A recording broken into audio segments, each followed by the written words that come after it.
नमस्कार दोस्तों, स्वागत है हमारे YouTube चैनल पर। दोस्तों, इस वक्त की सबसे बड़ी अपडेट निकलकर सामने आ रही कि हनुमान बेनीवाल, हाँ दोस्तों, राष्ट्रीय लोकतांत्रिक पार्टी के सुप्रीमो हनुमान बेनीवाल अब क्या बीजेपी पार्टी से गठबंधन कर सकते हैं, क्योंकि कांग्रेस पार्टी में हनुमान बेनीवाल के करीबी माने जाने वाले उमेदराम बेनीवाल कांग्रेस पार्टी में शामिल हो गए हैं। इसी कारण अब हनुमान बेनीवाल का कांग्रेस पार्टी से गठबंधन करना काफी कठिन नजर आ रहा है। इसी अब क्या हनुमान बेनीवाल बीजेपी पार्टी से गठबंधन कर सकते हैं, क्योंकि हनुमान बेनीवाल अब अकेले पड़ गए हैं, क्योंकि उनके दो करीबी नेता माने जाने वाले राष्ट्रीय लोकतांत्रिक पार्टी को छोड़ चुके हैं। आपको बता दें तो भोपालगढ़ से पूर्व विधायक रहे पुखराज गर्ग, जो राष्ट्रीय लोकतांत्रिक पार्टी के प्रदेश अध्यक्ष थे, उन्होंने भी राष्ट्रीय लोकतांत्रिक पार्टी को छोड़कर बीजेपी पार्टी का दामन थाम लिया है। और बायतू से उम्मीदवार रहे राष्ट्रीय लोकतांत्रिक पार्टी से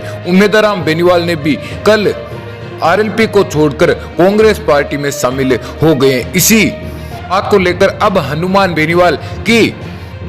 बेनीवाल अब बीजेपी पार्टी में शामिल हो सकते हैं। आपको बता दें तो बीजेपी पार्टी ने भी हनुमान बेनीवाल को एक बड़ा ऑफर दिया बीजेपी पार्टी से गठबंधन को लेकर। क्या ऑफर दिया, क्या नहीं दिया, ये हम आपको पूरी अपडेट बताएंगे। तो इससे पहले मैं आपसे एक छोटी सी रिक्वेस्ट करना चाहता हूं कि अभी तक आपने हमारे चैनल को सब्सक्राइब नहीं किया है तो एक बार सब्सक्राइब जरूर कर ले और वीडियो को लाइक जरूर कर दें। दोस्तों, आपको बता दें कि बीजेपी पार्टी ने बेनीवाल को ऐसा बोला है कि अगर वो बीजेपी पार्टी से गठबंधन करते हैं तो उनको बड़ा मंत्री पद भी दिया जाएगा। और आगे आ रहे राज्यपाल के चुनाव में भी राष्ट्रीय लोकतांत्रिक पार्टी का एक उम्मीदवार वहां भेजा जाएगा। इसी बात को लेकर भी काफी चर्चाएं चल रही हैं।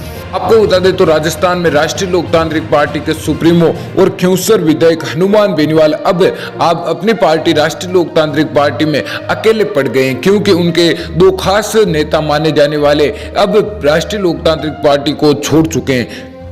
बेनीवाल के करीबी माने जाने वाले उमेदराम बेनीवाल कौन है, यह हम आपको बताएंगे। तो दोस्तों, आपको बता दें कि उमेदराम बेनीवाल 2023 का विधानसभा चुनाव राष्ट्रीय लोकतांत्रिक पार्टी आरएलपी के सिंबल पर लड़ा था, लेकिन दोस्तों हार गए थे। उन्हें कांग्रेस के हरीश चौधरी ने महज 910 वोटों से हराया था। कांग्रेस और आरएलपी के गठबंधन की चर्चाओं के बीच राजस्थान की राजनीति की यह एक बड़ी कहा जा रहा है कि उमेदराम को बाड़मेर से लोकसभा का चुनाव लड़ाया जा सकता है। लेकिन दोस्तों, आपको बता दें तो उमेदराम बेनीवाल राष्ट्रीय लोकतांत्रिक पार्टी का प्रमुख चेहरों में से एक माने जाते हैं। वहीं खास तौर पर सीमावर्ती जिले बाड़मेर में आरएलपी को मजबूत करने में उनकी बड़ी अहम भूमिका रही थी। वहीं दोस्तों, उमेदराम ने 2 बार विधानसभा चुनाव लड़ा है। हालांकि वो दोनों भी ही बार हार गए, लेकिन उन्होंने अपने प्रतिनिधियों को कड़ी टक्कर दी है। वहीं 2018 के विधानसभा चुनाव में भी वो कांग्रेस के हरीश चौधरी से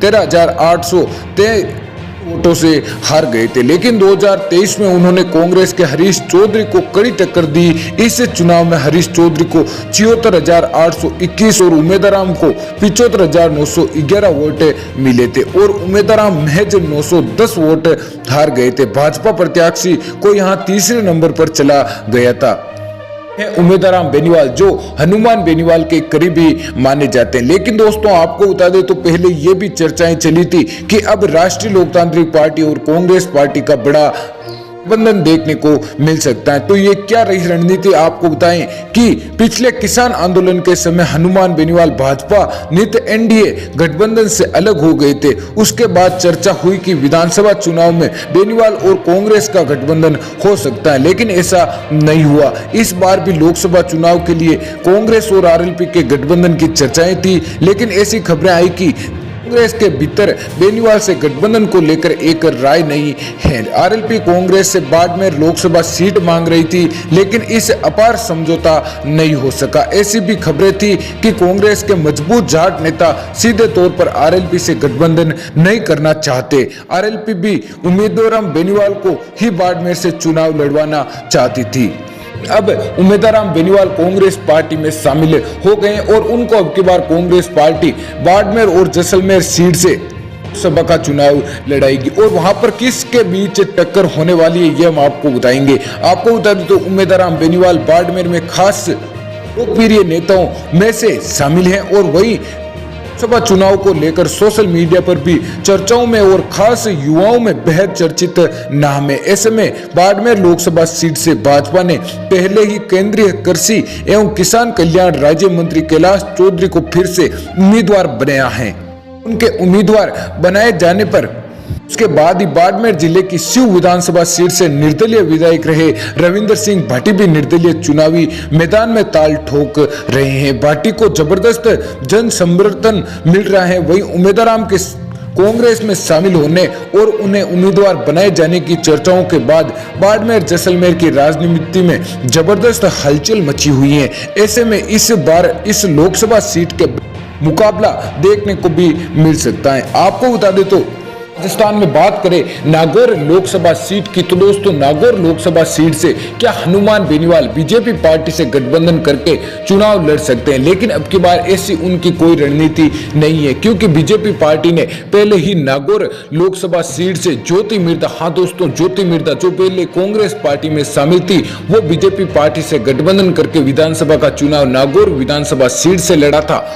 उनको हार का सामना करना पड़ा, लेकिन एक बार फिर बीजेपी पार्टी ने ज्योति मिर्धा पर विश्वास जताते हुए लोकसभा का टिकट नागौर लोकसभा सीट से दे दिया है। इसी कारण बेनीवाल को लोकसभा चुनाव में अगर बीजेपी पार्टी से गठबंधन करना है तो उनको अब की बार नागौर लोकसभा क्षेत्र से चुनाव नहीं लड़ाया जाएगा। लेकिन हनुमान बेनीवाल और बीजेपी पार्टी के गठबंधन को लेकर अभी काफी चर्चाएं चल रही है, क्योंकि बेनीवाल के करीबी माने जाने वाले उम्मीदवार बेनीवाल ने कांग्रेस पार्टी से गठबंधन करने के बाद अब ये सिलसिला शुरू हो चुका है। आपको बता दें तो राजस्थान में राष्ट्रीय लोकतांत्रिक पार्टी की काफी सीमाएं खत्म हो चुकी हैं और इसी बीच अब बेनीवाल का भी क्या कहना है और बेनीवाल इस बात को लेकर क्या कहना चाहते हैं, तो ये हम आपको पूरी अपडेट बताएंगे। आपको बता दें कि हनुमान बेनीवाल पहले भी बोल रहे थे कि मेरे करीबी माने जाने वाले पर भी मैं कभी विश्वास नहीं करता और कभी कोई भरोसा नहीं है, ये भी कहीं भी जा सकते हैं। और ऐसा ही देखने को मिला, क्योंकि लोकसभा चुनाव जैसे ही आए वैसे ही अब आरएलपी के दो बड़े नेता हनुमान बेनीवाल को छोड़कर बीजेपी और कांग्रेस में शामिल हो गए। इसी बात को लेकर अब हनुमान बेनीवाल बीजेपी में जाने को लेकर काफी चर्चा में नजर आ रहे हैं। दोस्तों आपको क्या लगता है, क्या हनुमान बेनीवाल बीजेपी पार्टी से गठबंधन करेंगे या नहीं करेंगे? आप हमें अपने कमेंट बॉक्स में जरूर बताएं। धन्यवाद दोस्तों।